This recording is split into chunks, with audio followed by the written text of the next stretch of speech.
Dios me les bendiga a todos ustedes, mis hermanos. Les saluda su hermana Elena en Cristo para compartirle vida de los santos. Hoy le voy a hablar de Santa Rosa de Lima. Vamos a pedirle a Santa Rosa de Lima que interceda por nosotros, por todo lo que estamos viviendo en este momento.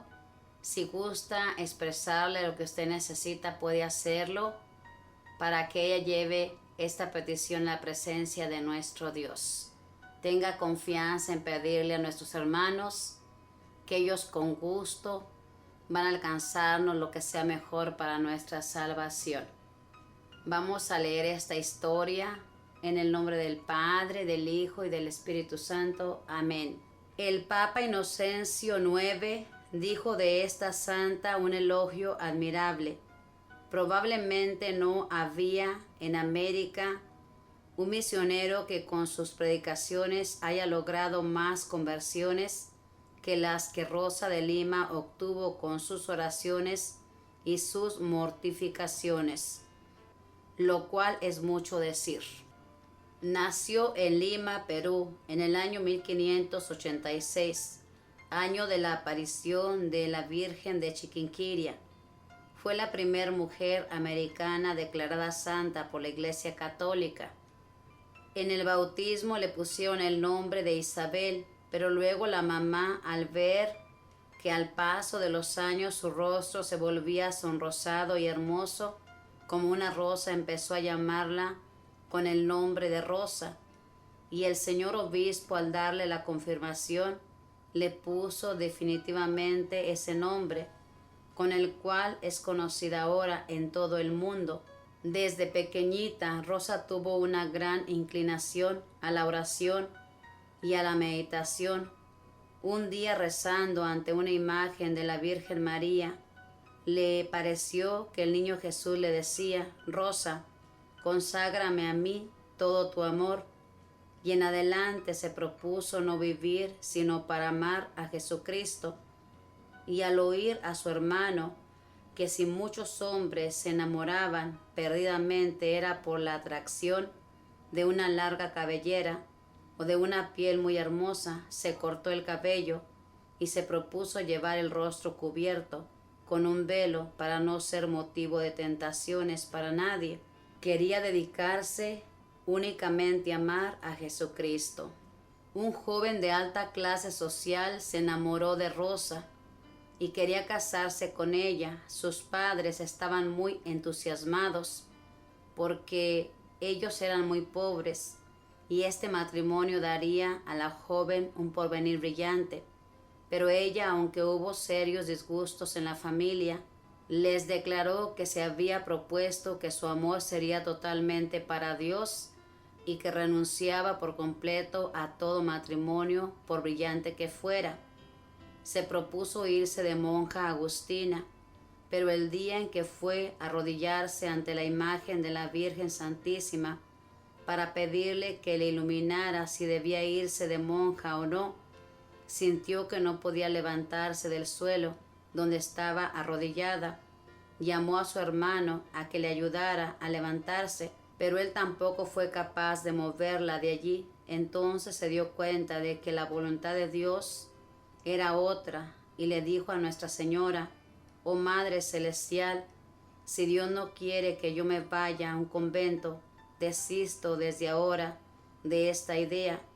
Tan pronto pronunció estas palabras, ya quedó totalmente sin parálisis y se pudo levantar del suelo fácilmente. Seguía pidiéndole a Dios que le indicara a qué asociación religiosa debería ingresar, y de pronto empezó a llegar junto a ella cada día una mariposa de blanco y negro y revoloteaba junto a sus ojos. Con esto le pareció entender que debía buscar una asociación que tuviera un hábito de blanco y negro, y descubrió que eran las terciarias dominicas, unas mujeres que se vestían con una túnica blanca y un manto negro y llevaban una vida como de religiosas, pero vivían en sus propias casas, y pidió ser admitida y la aceptaron. Entonces vino a saber que la más famosa terciaria dominica fue Santa Catalina de Siena y se propuso estudiar su vida e imitarla en todo, y lo logró de manera admirable. Se fabricó la túnica blanca y el manto negro y el velo también negro para la cabeza, y así empezó a asistir a las reuniones religiosas del templo. Pero sucedió que la gente, admirada de su comportamiento, empezó a señalarla y a llamarla la santa. Entonces ella, que sabía que nada es tan peligroso como la vanidad, el orgullo y el deseo de aparecer, se fabricó una pequeña habitación en el solar de la casa donde vivía, y allí se dedicó a practicar por varias horas del día y de la noche sus meditaciones y sus penitencias y sus muchas oraciones. Allí pasará el resto de su vida y solamente saldrá para ir a misa o a socorrer a algún enfermo. Su padre fracasó en el negocio de una mina y la familia quedó en gran pobreza. Entonces Rosa se dedicó durante varias horas de cada día a cultivar un huerto en el solar de la casa, y durante varias horas de la noche a hacer costuras para ayudar a los gastos del hogar. El demonio la atacaba de muy diversas maneras, y las tentaciones impuras la hacían sufrir enormemente.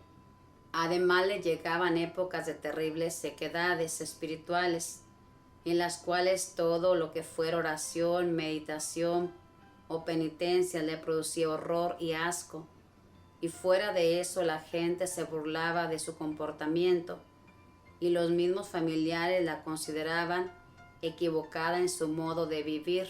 Alguna vez le protestó amorosamente a Jesucristo por todo esto, diciéndole: Señor, ¿y a dónde te vas cuando me dejas sola en estas terribles tempestades?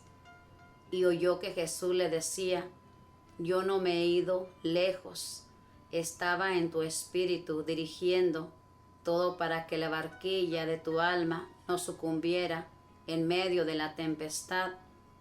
Es difícil encontrar en América otro caso de mujer que haya hecho mayores penitencias. No las vamos a descubrir todas aquí, porque son muchas.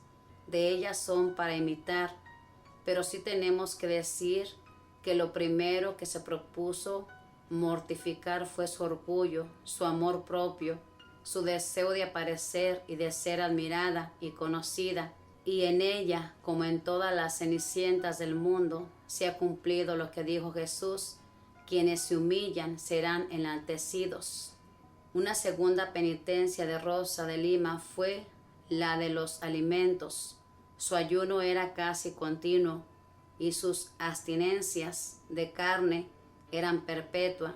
Comía lo mínimo necesario para no desfallecer de debilidad, y aun en los días de mayores calores no tomaba bebidas refrescantes de ninguna clase, y aunque algunas veces la sed la atormentaba, le bastaba mirar al crucificado y recordar la sed de Jesucristo en la cruz para tener valor y seguir aguantando su sed por amor a Dios.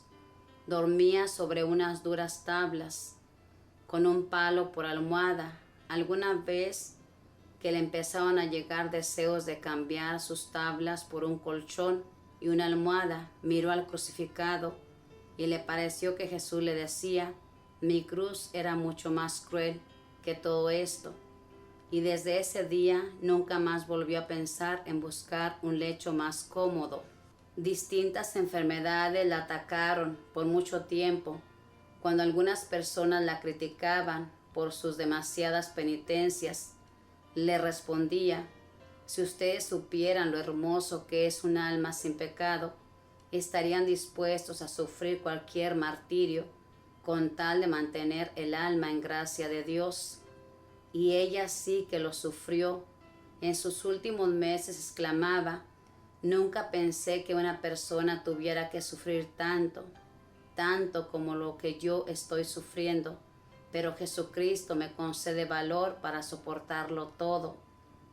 Los últimos años vivía continuamente en un ambiente de oración mística, con la mente ya casi más allá en el cielo que en la tierra, su oración, sacrificios y penitencias conseguía numerosas conversiones de pecadores y aumento de fervor en muchas religiosas y sacerdotes.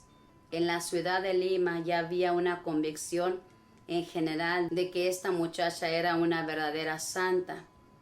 Desde el año 1614 y cada año al llegar la fiesta de San Bartolomé el 24 de agosto, y explica el porqué de este comportamiento. Es que en una fiesta de San Bartolomé iré a estar cerca de mi Redentor Jesucristo. Y así sucedió el 24 de agosto del año 1617.